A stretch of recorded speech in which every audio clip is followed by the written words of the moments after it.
Allô? Allô? Allô? Allô? Allô, scène de Guyancourt. Bonjour à toutes et à tous et bienvenue dans l'émission Allô, scène de Guyancourt. Aujourd'hui, plongeons dans l'univers romantique de Victor Hugo avec Jérémy Sontag. Il nous raconte comment il a adapté L'Homme qui rit et partage avec nous l'aventure de La Jeune Troupe, un projet mené avec la ferme de Bel-et-Bain. Épisode 3, Jérémy Sontag et L'Homme qui rit, c'est parti. God save the Queen, the fascist regime.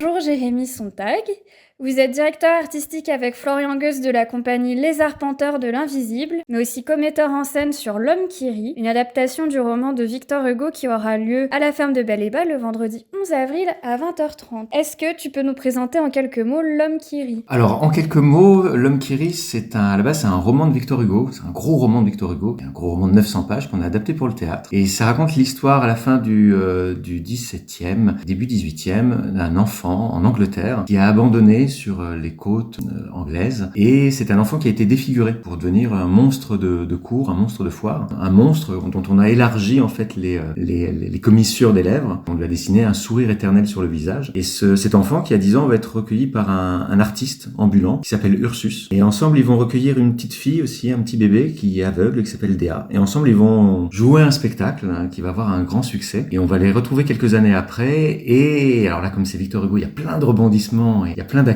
En fait, il va se rendre compte, ce personnage-là, cet enfant-là, qui s'appelle Gwynplaine, va se rendre compte que il n'est peut-être pas l'homme qu'il pensait. Je vais pas en dire plus parce que sinon ça dévoilerait, je vais pas tout spoiler. Mais voilà, donc c'est vraiment une grande fresque historique, métaphysique, philosophique, politique, comme c'est le fait Hugo. Et pourquoi avoir choisi de travailler sur cette œuvre en particulier plutôt qu'une autre ? C'était l'envie de... Pour être franc, les romans de Victor Hugo sont pas faciles à lire. J'ai jamais réussi à lire complètement toutes les œuvres, par exemple. Et L'Homme qui rit, c'est la seule où j'ai réussi à lire du début jusqu'à la fin. C'est assez étonnant. C'est parce que il arrive à un moment, il écrit ça en 1869, Hugo, et c'est un moment où il est déjà assez âgé, où il a déjà une maturité, et on retrouve dans cette œuvre tous les différents Hugo qu'on connaît, c'est-à-dire le Hugo poète, moi que j'adore, le Hugo de théâtre avec des rebondissements, de l'action, dont il sait très très bien faire ça, et aussi le Hugo politique. Et dans cette œuvre, il y a tout. Et on avait aussi, juste avant avec Florian, qui est le commetteur en scène du spectacle, on avait créé juste avant une adaptation de Frankenstein. On avait envie de rester sur cette thématique du monstre et de le rapprocher avec aujourd'hui, parce que l'œuvre de Victor Hugo, L'Homme qui rit, est assez politique et parle de ce qui se passe actuellement et qui politiquement est toujours, c'est-à-dire la différence entre ceux qui ont tout et ceux qui n'ont rien. Et c'est encore malheureusement toujours d'actualité. Et voilà, et ça parle de ça et du montée du populisme, ce qui est aussi. Tu as dit que dans ta précédente pièce avec Florian Goes, vous aviez justement adapté Frankenstein, et tu as parlé de la figure du monstre qu'on retrouve ici aussi dans L'Homme qui rit. C'est quoi qui te plaît ? Qu'est-ce que t'aimes aborder à travers cette figure-là ? C'était aussi parler de la figure du monstre, c'est de parler de qu'est-ce qui est monstre ? Qu'est-ce qu'on considère comme monstrueux ? Est-ce que c'est pas le regard qu'on porte sur l'autre qui est monstrueux ?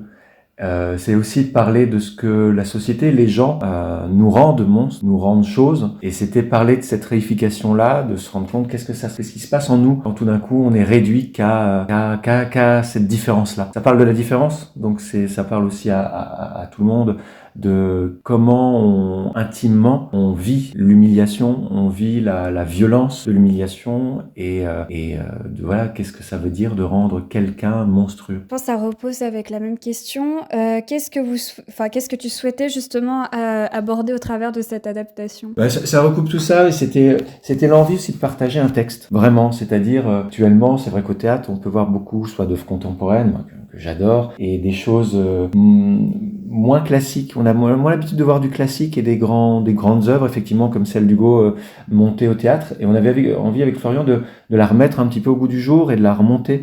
Parce que la langue d'Hugo est très très belle, que effectivement toute la thématique autour du monstre, de la différence, autour du populisme, de l'inégalité de classe, de la violence de classe est toujours d'actualité, et on avait envie au lieu de prendre un texte contemporain pour parler de ces sujets-là, d'utiliser la figure aussi de Victor Hugo qu'on connaît tous pour pouvoir justement en parler. Et en parler avec, parce que c'est une vraie série Netflix, quoi. Il y a des rebondissements, plein d'actions, et en fait, il se trouve que machin, c'est en fait un tel parce que, enfin voilà, on suit ça comme une bonne série, et on a besoin en ce moment d'histoire, on a besoin de se raccrocher à ces histoires-là, et Hugo pour ça est super, et voilà, ça permettait sous couvert de cette histoire-là, de parler de plein de sujets d'actualité. Quand on choisit de mettre en scène un classique comme Victor Hugo, voilà, L'homme qui rit, à quel type de difficultés peut-on se confronter ? À adapter un roman de 900 pages en un spectacle qui fasse moins de 2 heures. Ça, c'est la première chose, et c'est, je crois, le plus compliqué. Évidemment, qu'est-ce qu'on garde de l'œuvre d'Hugo, de la langue d'Hugo? Une langue qui est dense, qui se répète beaucoup. Et effectivement, dans une même paragraphe, il peut répéter 10 fois avec des images différentes la même chose. Donc, il faut garder le principe de la langue qui se répète, mais que ça soit digeste au théâtre. Donc, pas sur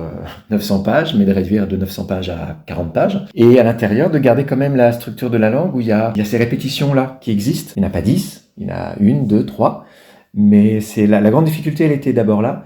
Et puis après, elle est toujours que ça parle aujourd'hui.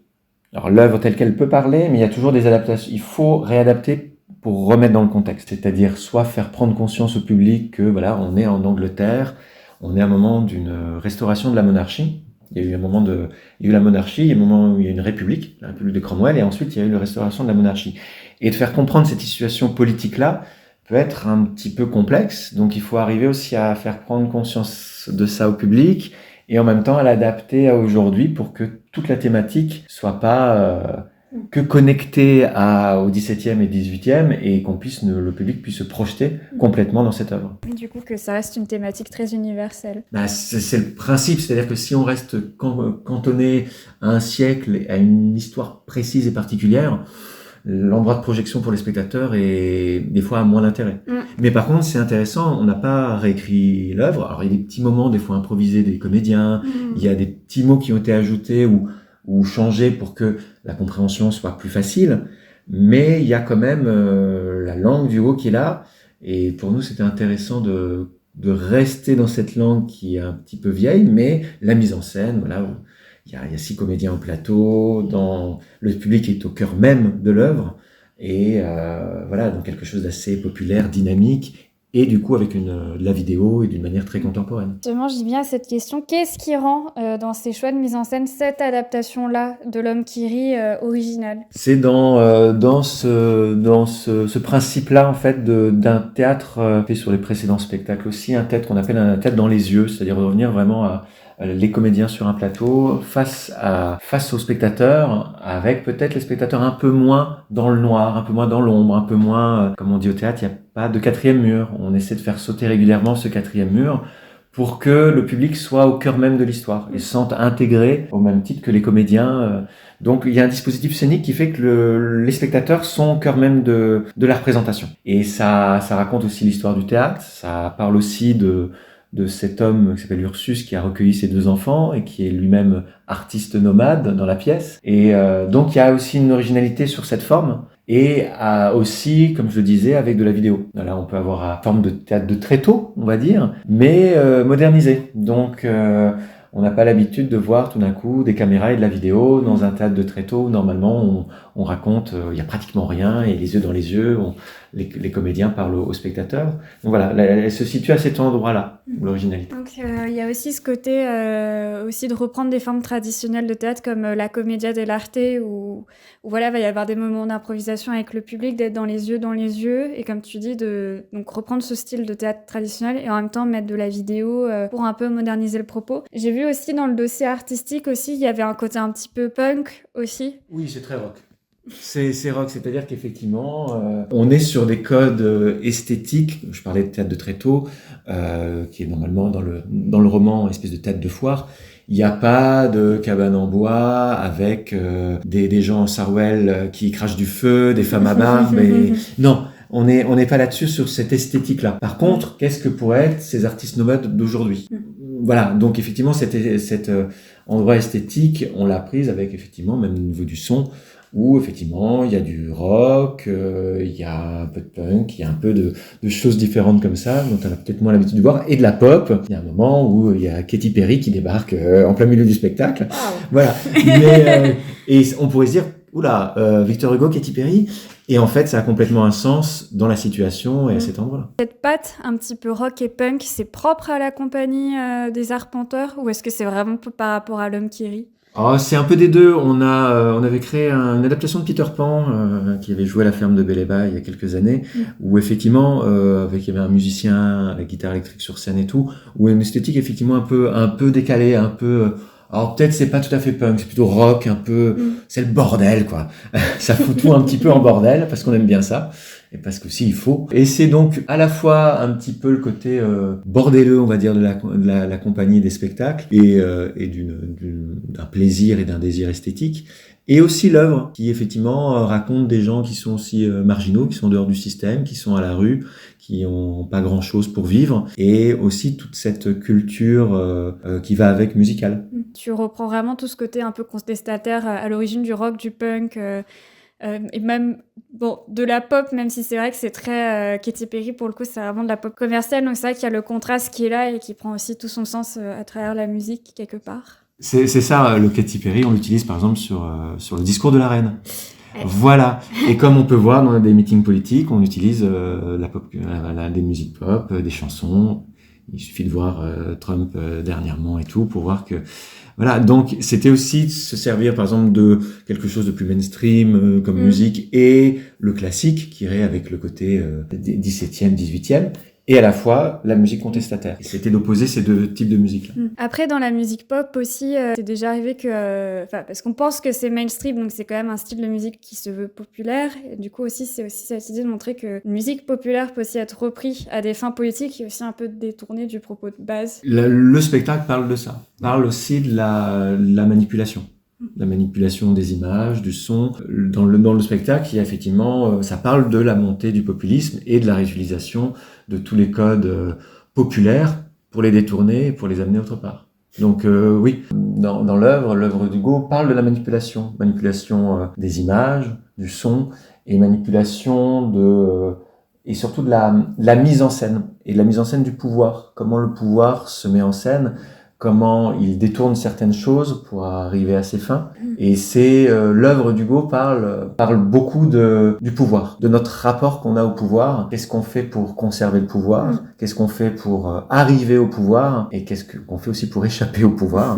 Et donc, on peut user effectivement, de manipulation, de détournement pour arriver à ces fins-là. Ce spectacle, L'Homme qui rit, il existe depuis quand? Alors, il vient d'être créé début mars. On l'a créé au théâtre Watteau à Nogent-sur-Marne. Et là, on est en tournée actuellement. Et voilà, c'est les premières dates. Là, on a joué 3 fois déjà. Donc, on aura joué 5-6 fois quand on arrivera à la ferme de Beléba. Si tu devais convaincre quelqu'un en quelques mots de venir voir L'Homme qui rit, qu'est-ce que tu lui dirais? Viens! Viens! C'est un spectacle vraiment au bon sens du terme populaire, généreux. On pleure, on rit, on passe par toutes les émotions et on passe un moment ensemble et on en a bien besoin en ce moment. Parallèlement à cette pièce, avec la compagnie Les Arpenteurs de l'Invisible, tu portes un autre projet théâtral qui s'intitule La Jeune Troupe, dont la dernière création sera jouée à Beléba les 6 et 7 mai à 20h30. Est-ce que tu peux nous parler de ce projet? Alors la Jeune Troupe, une douzaine d'adolescents qui ont souvent entre 11 et 18 ans. On avait créé par le passé, les 2 dernières années, on avait créé un spectacle qui s'appelait À l'Aube, et l'année dernière, on avait créé Tempeste. C'est des adolescents qui viennent, qui sont amateurs, et alors certains sont là dans l'atelier théâtre dans cette jeune troupe depuis quelques années, même depuis 5-6 ans, et d'autres viennent d'arriver. Donc voilà, on a 2 anciens et 9 nouveaux, et on crée un spectacle actuellement avec Jordan Sajous, qui est un comédien de la compagnie. On est tous les deux, on fait la mise en scène. Et c'est un spectacle qui a un montage de texte. On est parti vraiment du groupe qu'on avait pour d'adolescents pour parler d'aujourd'hui, ou parler aussi d'une société peut-être un peu violente, un peu qui rend les gens paranoïaques, qui rend les gens violents, qui rend les gens un peu aigris, différents. Parler un petit peu de la violence de ce monde-là, parler de la violence aussi des adolescents, et comment on peut faire pour sortir de ça, imaginer autre chose. Et de leur laisser la parole aussi sur qu'est-ce qu'ils désirent, qu'est-ce qu'ils rêvent, comment ils ont envie de voir cette société-là changer. Et qu'est-ce qu'on peut faire concrètement pour essayer de la changer. Que c'est à partir de ces idées-là, il y a un thème, il y a un spectacle qui se monte, ou est-ce que c'est plus des lectures de textes C'est un montage de scènes, on va dire. On a travaillé autant avec des scènes de théâtre contemporain, comme on va avec un auteur qui s'appelle Dennis Kelly, qui est anglais.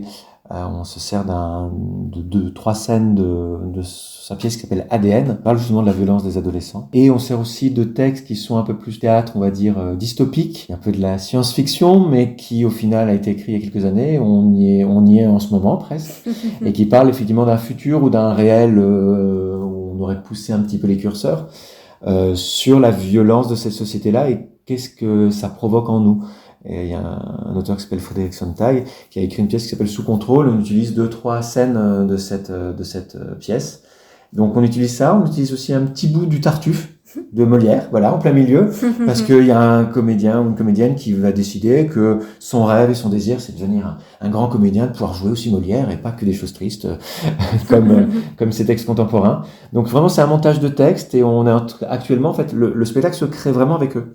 On n'a pas écrit le spectacle avant, on a voulu les rencontrer, travailler avec eux pendant toute l'année. Et là, on est actuellement, là, en ce moment, en train de créer avec eux le spectacle, comment il va s'agencer, comment les scènes vont se répondre. Il y a des petits moments d'improvisation qu'on a fait avec eux, dont on a après écrit le texte, des moments qui sont peut-être un peu plus aussi improvisés au plateau lors de la représentation.